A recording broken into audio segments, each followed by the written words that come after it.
right, welcome to this episode of The Daily. My name is Brendan Malone. Well, last week in my morning scriptural reflection, I was reading the story about Ananias and Saul.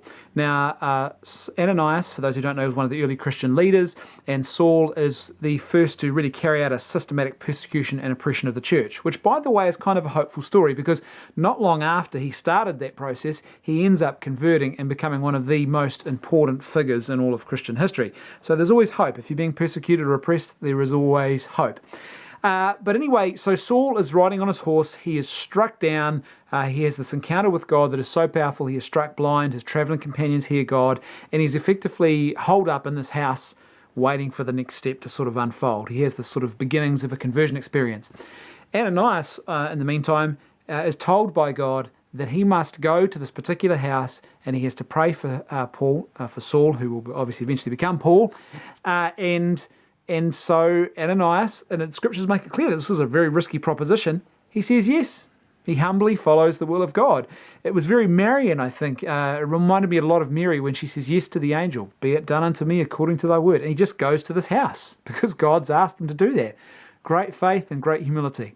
He then prays for Saul, whose eyesight is restored. He baptizes him and he instructs him in the faith, which is the second really important point that we often sort of miss. I know for me anyway, I often think of St. Paul as being this guy who has this massive conversion experience, and then all of a sudden, as if by osmosis, God imparted all of the important theological and faith formation knowledge about Christianity that he needed to have to then go on and become, the one of the greatest teachers in the history of all of Christendom.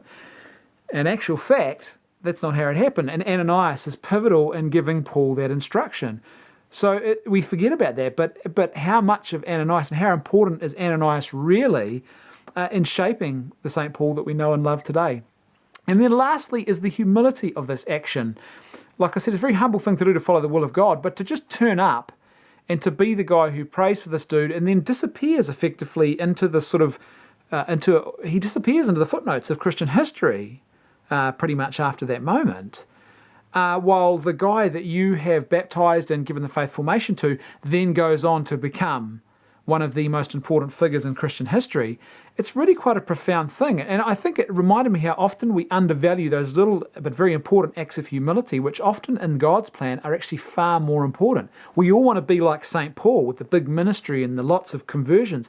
But in actual fact, that one conversion of Ananias and that one act of faith formation and catechesis that he engaged in was so profoundly important for all of history and for millions and millions of people.